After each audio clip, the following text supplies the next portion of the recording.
যদি তুমি জীবনে বরকত পেতে চাও, সম্মান পেতে চাও, হৃদয়ের প্রশান্তি পেতে চাও, জেনা ব্যভিচার যেটা প্রেম দিয়ে শুরু হয়, জেনা ব্যভিচার যেটা প্রেম দিয়ে শুরু হয়, নজরকে হেফাজত না করার কারণে, চক্ষুকে নিম্নগামী না করার কারণে, চোখ দিয়ে যেটা শুরু হয় এটা তোমার শান্তি নষ্ট করবে, এটা তোমার রিজিক নষ্ট করবে, এটা তোমার এই শিথিলতা, হৃদয়ের সুকুন, প্রশান্তি, নীরবতা, এটাকে বলে কি, স্থায়িত্বটা নষ্ট করবে, স্থিরতা নষ্ট করবে এটা।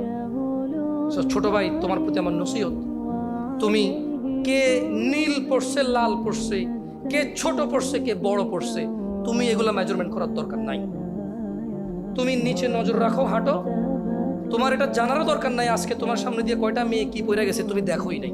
তুমি নিচে হাঁটো, যথাসম্ভব তুমি যতটুকু নিচে দেখে হাঁটা সম্ভব তুমি তোমার চোখকে হেফাজত করো। লজ্জাস্থান হেফাজত হবে, লজ্জাস্থান হেফাজত হলে তোমার হৃদয়ের প্রশান্তি নষ্ট হবে না ইনশাআল্লাহ। রিজিকের দরজা খুলবেই খুলবে।